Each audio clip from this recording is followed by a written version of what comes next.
cher professeur Humbo, Excellences, chers collègues, j'ai l'immense plaisir d'être à vos côtés en cette occasion joviale où on célèbre un anniversaire, celui des 100 ans du professeur Humbo, figure de légende et premier Africain à avoir dirigé l'UNESCO. Sa fameuse méthode du consensus et son combat pour l'Afrique et contre les inégalités continuent d'inspirer ses successeurs et la famille unesquienne. En tant que membre de cette grande famille, j'ai l'honneur de partager avec vous ces quelques mots. J'ai rejoint l'organisation en 2016 grâce au programme de jeunes professionnels qui m'a permis, ainsi qu'à tant d'autres jeunes du monde entier, de découvrir cette belle organisation. Professeur Humbo a dit un jour « La jeunesse ne doit pas désespérer de l'Afrique.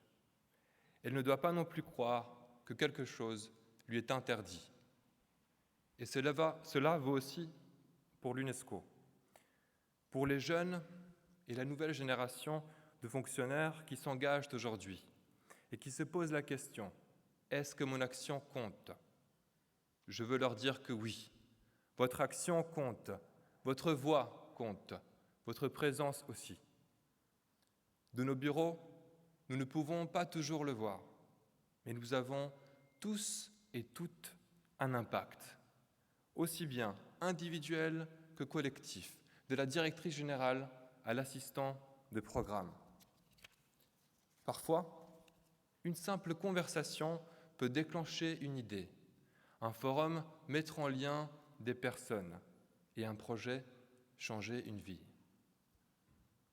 En reprenant le flambeau de nos prédécesseurs, nous ne devons jamais oublier de cultiver en nous notre propre flamme, celle qui nous anime au quotidien et qui alimente les efforts de notre organisation. Chers amis, celui qui ne sait pas d'où il vient ne peut savoir où il va. Je viens du Monténégro, un petit pays de l'Europe de l'Est de 600 000 habitants, entouré de montagnes et de la mer. Et ceux qui me connaissent savent à quel point j'aime mon pays et les Balkans.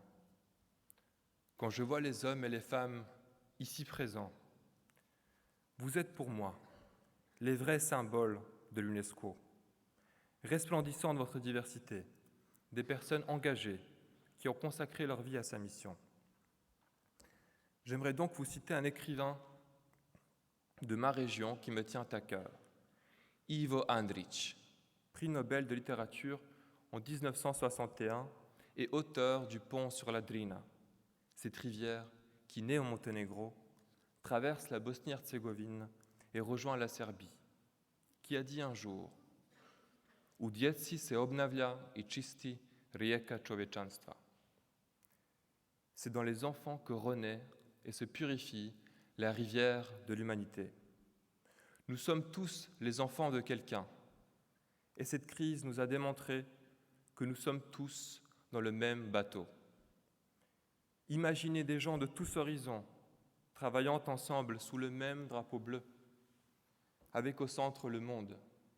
C'est cette vision qui a bercé mon enfance. Au-delà d'une institution, je crois profondément que l'UNESCO représente la fibre humaine. C'est le patrimoine qui nous lie à des racines. C'est la science qui nous fait grandir. C'est la liberté qui nous permet de nous exprimer et de créer. Et enfin, c'est l'apprentissage, le socle et la promesse d'un avenir meilleur. Chers collègues, comment ne pas aimer notre organisation, ses différentes facettes et ses couloirs? Je garde encore un souvenir vif de mon premier jour à l'UNESCO, où j'ai été transporté dans un véritable village mondial, le 22 août 2016, et où j'ai pu forger des amitiés avec des collègues venus du Zimbabwe aux Caraïbes, en passant par le Vietnam et les steppes du Kazakhstan. Il n'y a qu'ici que nous pouvons entendre, en session du Conseil exécutif, des diplomates poètes réciter leurs propres vers. Il n'y a qu'ici que nous pouvons entendre un président de commission clore une séance en guitare et en chant. Je pense que le monde mérite cette poésie, cette communauté de conscience unique qu'est l'UNESCO. Et je suis convaincu que nous devons, à l'image du professeur Humboldt, continuer à la défendre et à croire en elle, comme elle croit en nous. Il en est de notre devoir. Longue vie à M. Humboldt et longue vie à l'UNESCO. Merci.